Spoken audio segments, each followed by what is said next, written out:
Nepal's China-friendly government is collapsing due to protests.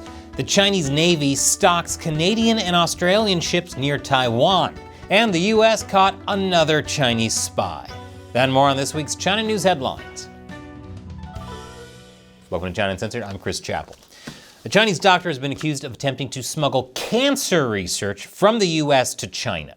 Reportedly, starting in 2022, 35-year-old Yunhai Li did research on breast cancer at the MD Anderson Cancer Center at the University of Texas on a non-immigrant research scholar visa given to him by the State Department. His research also received funding from the Department of Defense and the National Institutes of Health, which is the how manyth time the US government has funded research that ended up in the hands of China. Turns out that Li also was receiving grant funding from China's National Natural Science Foundation and did research for the first affiliated hospital of Chongqing Medical University both before and even during his employment in the US. Needless to say, he wasn't exactly forthcoming about this conflict of interest with his American employers. According to court documents, Li's employers caught him uploading sensitive information to his personal Google Drive account and pressed him to delete the files, which he did, except that unknown to them, Li had also uploaded everything to a file hosting service on a Chinese server, which US Customs and Border Protection officers discovered when they confronted him at the airport on July 9th trying to head to China. We just got to stop taking our shoes off through American airport security, and now idiots like this are trying to ruin it for the rest of us. Li was detained and charged with theft of trade secrets and tampering with a government record, which together could result in up to 11 years in prison and a fine of up to $14,000. He bonded out of jail on Monday after paying $5,100, surrendering his passport, and signing a document that said, and I quote, "I believe I have the right to process and retain this data." Yeah, I'm sure China thinks they have the right to it too. Reuters has withdrawn Xi and Putin's video talking about immortality and organ harvesting after China State TV pulled legal permission to use it. Too bad it was already on the internet. It's now there forever, boys. But how lovely to see a major mainstream news network cater to the CCP's demands. I guess I can understand why Xi Jinping would want the video to disappear, since the conversation was so cartoonishly evil that it probably embarrassed everyone involved.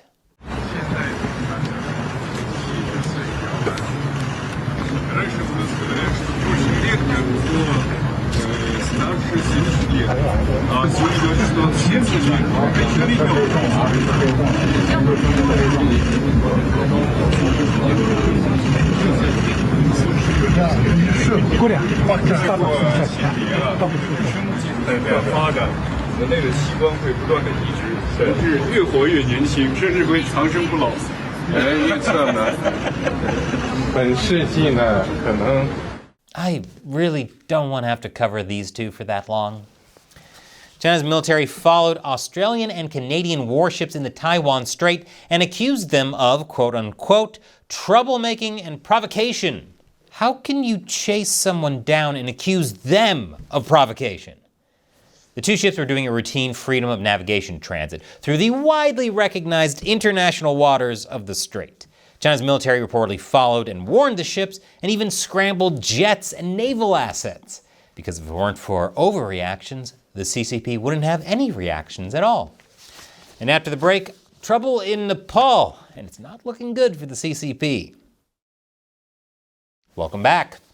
The CCP-friendly Prime Minister of Nepal has resigned after days of deadly protests featuring clashes with police, storming and burning the parliament building, and this guy arriving at Nepal's Communist Party headquarters and tearing down a hammer and sickle flag. I think that's the most wholesome thing I've seen all week, and it's been a rough week.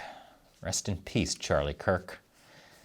The media is dubbing these the Gen Z protests because many of the protesters are young people who initially revolted against a government ban on 26 social media platforms. Typical Gen Z. Take their rights, they're like, whatever. Take their social media, time to burn, mofo. But the protests quickly escalated into anger over corruption and nepotism in Nepal, where roughly 1/5 of the youth are unemployed, while the children of the political elite enjoy luxury lifestyles. As far as corruption is concerned, it doesn't help that Nepal's prime minister is widely seen as one of the most pro-China people in Nepal's government. Back in December, he signed a Belt and Road Initiative deal that the CCP hailed as a move to help Nepal become linked to trade routes. So these protests and his resignation are a big hit to the CCP. And it means that the CCP's BRI projects involving the tiny country could fall apart faster than infrastructure built by the BRI. Ottawa is considering scrapping tariffs on Chinese electric vehicles, which are almost as good as Chinese infrastructure. China responded to the EV tariffs with tariffs on Canadian agricultural products and investigations into alleged dumping by Canada on the market, which, well, takes one to know one, insert Spider-Man pointing meme here. And it seems like the pressure is working. According to a Nanos Research survey from CTV News, 62% of respondents either support or somewhat support removing the tariffs Canada imposed on these EVs last year. The country's agriculture minister said the decision is under consideration, but that the CCP hasn't communicated what it exactly wants. Why, the same thing it wants every night, pinko commie, to try and take over the world. U.S. House lawmakers are set to make an official visit to China for the first time since 2019. I wonder what possibly could have taken so long for them to return. A lot of the details on the trip are being withheld, and some senior lawmakers didn't even know it was happening, though given their age, that could just be the dementia. But apparently, Representative Adam Smith of the Congressional Progressive Caucus is organizing the trip. He's also said that while he doesn't endorse everything the CCP does, it's like China is a big, powerful country. We're a big, powerful country. I think we need to talk about that. I guess the dude isn't aware of just how many endless rounds of talks the US and China have had so far, and how little have come out of these talks. Then again, they never talked about how they're like both big, powerful countries, so who knows, maybe that'll be what does it. Smith says he thinks these talks need to happen more frequently, and that he isn't sure yet if the delegation will even meet with Xi Jinping. It would be a clear snub if Xi made time to meet with Putin and Kim Jong-un at his recent military parade, but not an American congressional delegation. Once again, I'm Chris Chappell. See you next time.